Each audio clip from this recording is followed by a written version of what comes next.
Yani ubora wa mtu unapatikana kwa maneno yake mazuri na uchamungu wake aliyokuwa nao. Tukimuona mtu mchamungu, huyo ndio bora. Tukimuona mtu ana matendo mazuri zaidi, huyo ndio bora mbele ya Allah subhanahu wa ta'ala, lakini sio kwa sababu ya nasaba au kwa sababu ya kitu kingine chochote kile. Hiyo kasumba imeenea mpaka kuna baadhi ya maeneo ukienda, kuna misikiti watu wamegawana. Msikiti huu wa Makonde, msikiti huu bwana wa Wazaramo, msikiti huu bwana wa Matumbi. Yani imefikia kiwango mpaka misikiti watu wanagawana kimakabila.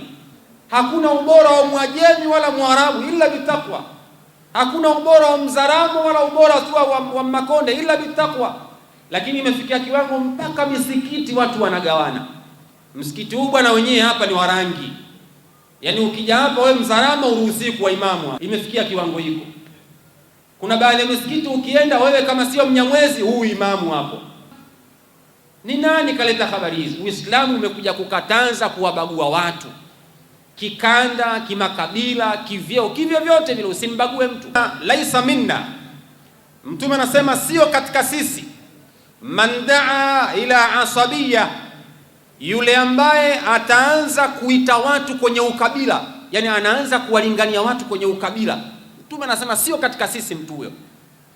Mtume anakukataa ikiwa unawaita watu bwana si Wanyamwezi, si Wasukuma, si Wadigo. Mtume anawakataa, laisa minna man daa ila asabiyya.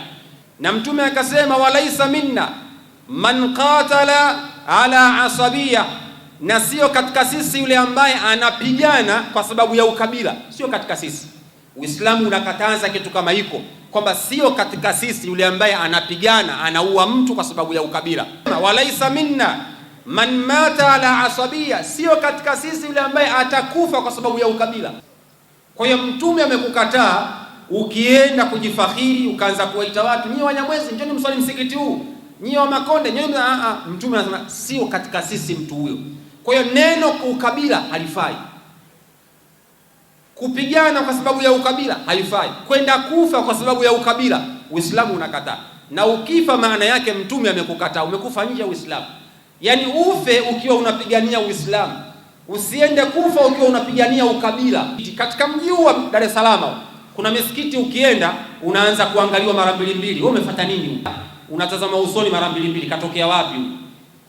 Yani ukionekana wewe huyu wapi huyu? Na kuna baadhi ya watu misikiti yao pia wamejitenga. Yani wanaamini misikiti ile wanaswali watu wenye pesa tu. Nyie marofa misikiti ile tena msiende. Ukienda huyu katokea wapi huyu? Uislamu unakataza kuwanyanyapaa watu kwa kipato.